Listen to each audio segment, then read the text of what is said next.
अस्सलाम वालेकुम। उम्मीद है आप सब खैर आफियत से होंगे। तो अल्लाह ताला के फजल व करम से आज हमारी तीसरी सूरत शुरू होने जा रही है, निसा। तो आइए आज की आयतें शुरू करते हैं। बिस्मिल्लाहिर्रहमानिर्रहीम। या अय्युहन्नास इत्तक़ू रब्बकुमुल्लज़ी ख़लक़ाकुम मिन नफ्सिन वाहिदातिन वख़लक़ा मिन्हा ज़ौजहा वबस्सा मिनहुमा रिजालन कसीरन वनिसाअ वत्तक़ुल्लाह अल्लज़ी तसाअलून बिही वल अरहाम इन्नल्लाह कान अलैकुम रक़ीबा। शुरू अल्लाह के नाम से जो बड़ा मेहरबान निहायत रहम करने वाला है। ए लोगों, अपने इस रब का तकवा इख्तियार करो जिसने तुम्हें एक जान से पैदा किया और इसी से इसका जोड़ा बनाया और इन दोनों से फैला दिए ज़मीन में कसीर तादाद में मर्द और औरतें। और तकवा इख्तियार करो इस अल्लाह का जिसका तुम एक दूसरे को वास्ता देते हो और रहमी रिश्तों का लिहाज रखो। यकीनन अल्लाह ताला तुम पर निगरान है।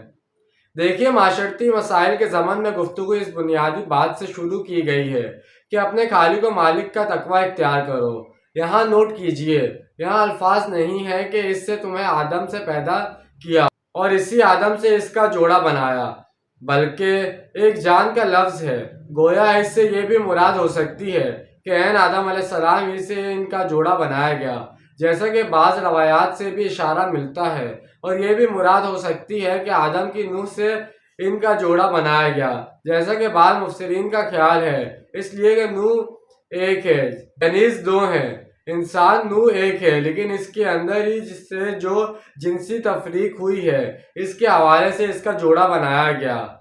मिनहुमा से मुराद यकीना आदम और हवा हैं। यानी अगर आप इस तमन इंसानी का सुराग लगाने के लिए पीछे से पीछे जाएंगे तो आगाज में एक इंसानी जोड़ा आदम और हवा पाएंगे। इस रिश्ते में पूरी नूह इंसानी इस सतह पर जाकर रिश्ता अखवत में मुंसलिक हो जाती है। एक तो सगे बहन भाई हैं, दादा दादी पर जाकर कज़न का हल्का बन जाता है। इससे ऊपर परदादा परदादी पर जाकर एक और वसी हल्का बन जाता है। इसी तरह चलते जाए तो मालूम होगा कि पूरी नूह इंसानी मिलाकर एक जोड़े आदम और हवा की औलाद हैं। तकवा की ताकीद मुलाहिजा कीजिए कि एक ही आयत में दूसरे मरतबा फिर तकवा का हुक्म है। फरमाया कि इसका तकवा इख्तियार करो जिसका तुम एक दूसरे को वास्ता देते हो। आपको मालूम है कि फ़कीर भी मांगता है तो अल्लाह के नाम पर मांगता है, अल्लाह के वास्ते मांगता है। और कसीर व बशीर जो तमनी मामलात होते हैं,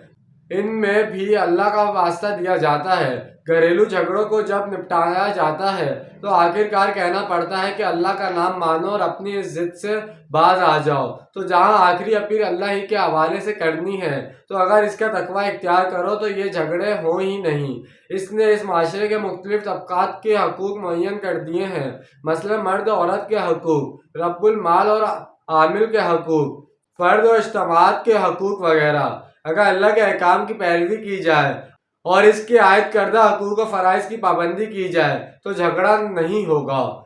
मज़ीद फरमाया कि रहमी रिश्तों का लिहाज रखो, जैसा कि अभी बताया गया कि रहमी रिश्तों का अव्वलीन दायरा बहन भाई हैं जो अपने वालिदैन की औलाद हैं। फिर दादा दादी पर जाकर एक बड़ी तादाद पर मुश्तमिल दूसरा दायरा वजूद में आता है। ये रहमी रिश्ते हैं। इन्हीं रहमी रिश्तों को फैलाते जाएं तो कुल बनी आदम और कुल बनियात हवा सब एक ही नस्ल से हैं, एक ही बाप और एक ही माँ की औलाद हैं। ये तकवा की रूह है। अगर हर वक्त ये ख्याल रहे कि कोई मुझे देख रहा है, मेरा हर अमल इसकी निगाह में है, कोई अमल इससे छुपा हुआ नहीं है, तो इंसान का दिल अल्लाह की तकवा से मामूर हो जाएगा। अगर ये इस्तखाज रहे कि चाहे मैंने सब दरवाजे और खिड़कियां बंद कर दी और पर्दे गिरा दिए हैं, लेकिन एक आंख से मैं नहीं छुप सकता, तो यही तकवा है। और अगर तकवा होगा तो फिर अल्लाह के हर हुक्म की पाबंदी की जाएगी। ये हिकमत नबूवत है कि इस आयत को नबी अकरम सल्लल्लाहु अलैहि वसल्लम ने खुतबा फ़क़ा में शामिल फरमाया। निकाह का मौका वो होता है कि एक मर्द और एक औरत के दरमियान रिश्ता अज़दवाज कायम हो रहा है, यानी आदम का एक बेटा और हवा की एक बेटी, फिर اسی رشتے میں منسلک ہو رہے ہیں جس میں آدم اور حوا تھے۔ جس طرح ان دونوں سے نسل پھیلی ہے اسی طرح اب ان دونوں سے نسل آگے بڑھے گی، لیکن اس پورے معاشرتی معاملے میں، خاندانی معاملات میں، عائلی معاملات میں اللہ کا تقوی انتہائی اہم ہے۔ جیسے ہم نے سورہ بقرہ میں دیکھا کہ بار بار واتقوا اللہ کی تاکید فرمائی گئی، اس لیے کہ اگر تقوی نہیں ہوگا تو پھر خالی قانون مؤثر نہیں ہوگا۔ قانون کو تو تختہ مشق بھی بنایا جا سکتا ہے کہ بظاہر قانون کا تقاضا پورا ہو رہا ہو لیکن اس کی روح بالکل ختم ہو کر رہ جائے۔ سورہ بقرہ میں اسی طرز عمل کے بارے میں فرمایا گیا کہ 231 پہ ہم نے پڑھا ہے، اور اللہ کی آیت کو مذاق نہ بنا لو۔ تو جیسے کہ آج ہم نے ایک آیت کا ترجمہ و تفصیل بیان کی ہے، امید ہے اللہ تعالیٰ کے فضل و کرم سے آپ کا سب کو سمجھ میں آئی ہوگی اور پسند آئی ہوگی۔ ملتے ہیں اگلی ویڈیو میں۔ اپنا ڈھیر سارا خیال رکھیے گا، اپنا زیادہ دوسروں کا خیال رکھیے گا۔ جب تک کے لیے اللہ حافظ، فی امان اللہ۔